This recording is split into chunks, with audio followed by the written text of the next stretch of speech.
Mga ka-Chisflix, mukhang officially off the market na nga ba ulit ang isa sa mga kilalang miyembro ng Team Payaman? Dahil si Yao Andrada, na matatanda ang naging boyfriend noon ni Venus Velasquez, kapatid mismo ni Kong TV, mukhang may bagong special someone na. At hindi lang simpleng kasama sa picture ha, dahil base sa mga kumakalat na social media posts, parang hard launch na talaga ang ginawa ni Yao. At teka lang, napansin din agad ng netizens ang kasama niyang girl dahil ang ganda at sobrang sexy rin. At ang pangalan niya ay Miriam Aldaya. Para sa mga hindi masyadong updated sa Team Payaman Universe, si Yao Andrada ay isa sa mga long-time members ng Team Payaman at matagal na rin kasama sa mga videos at iba't ibang ganap ng grupo.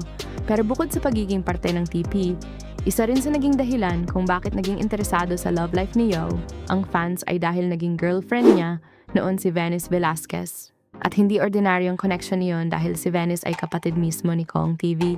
Kaya nung sila pa ni Yao, parang automatic na naging parte na rin talaga siya ng extended Team Payaman family. Marami rin ang natuwa sa relationship nila noon dahil natural lang silang tingnan together. Hindi pilit at hindi rin yung tipong kailangang laging gawing content ang relasyon. Pero eventually, naghiwalay rin ang dalawa. At for quite some time, naging tahimik naman si Yao pagdating sa kanyang love life. Pero ngayon, mukhang ibang usapan na dahil kamakailan naglabasan ang sweet photos ni Yao kasama si Miriam Aldaya. At maging ang ilang social media pages, tinawag na hard launch ang mga litrato nilang dalawa. At alam naman natin ang ibig sabihin ng hard launch sa social media. Hindi na kamay lang, hindi na silhouette, hindi na dalawang baso ng kape, hindi na picture ng sapatos na magkatabi. Ito na yung ayan siya na, bahala na kayo at mukhang ganitong level na nga ang ginawa ni Yao. Pero syempre, isa rin sa unang napansin ng mga tao ay si Miriam. Dahil hindi may kakaila na napakaganda niya. Very confident ang dating, stylish at sexy. Kaya hindi rin surprising kung bakit maraming napapatingin at nagtatanong kung sino nga ba siya at paano sila nagkakilala ni Yao. At kung talagang girlfriend na nga ni Yao si Miriam, mukhang hindi na rin ito yung simpleng casual na kasama lang.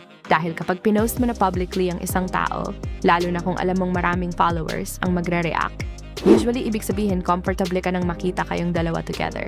At para kay Yao, malaking bagay rin iyon dahil matagal ding naging kilala sa publiko ang previous relationship niya. Kaya syempre kapag pinag-uusapan ang bago niyang relationship, hindi may iwasang mabanggit si Venus.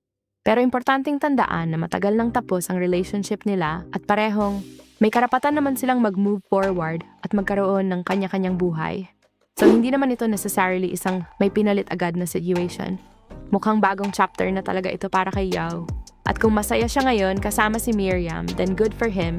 Pero aminado tayo, interesting talaga makita kapag isang taong matagal nating nakilala bilang parte ng isang couple, biglang lumabas na may bago na. Especially sa Team Payaman dahil sa tagal nating napapanood yung grupo, parang minsan feeling natin, kilala rin natin personally ang relationships nila. Kaya kapag may bagong partner, automatic na agad ang mga tanong. Sino siya? Kailan pa sila? Paano sila nagkakilala? At higit sa lahat, approved kaya ng Team Payaman? At feeling ko, yan ang mas interesting na susunod nating aabangan. Kapag unti-unti nang lumalabas si Miriam sa mga vlogs, kasama sa gatherings, at baka eventually makita na rin natin siyang nakikihalubilo sa buong Team Payaman, doon natin masasabi na confirmed na talaga. Pero sa ngayon, mukhang isang bagay ang malinaw. May bagong chapter na sa love life ni Yao Andrada, at kung hard launch nga talaga ito kay Miriam Aldaya, mukhang masaya ang koya mo. At syempre, hindi rin nakaligtas sa mata ng netizens kung gaano kaganda at kasexy ang kanyang bagong special someone. Pero kayo, anong masasabi ninyo kina Yao at Miriam? Bagay ba sila? At sino sa inyo ang nakakaalala pa nung panahon ng Yao at Venus? Comment nyo yan sa baba. At para sa mas marami pang trending na chika, social media ganap at celebrity updates dito lang sa Chisflix,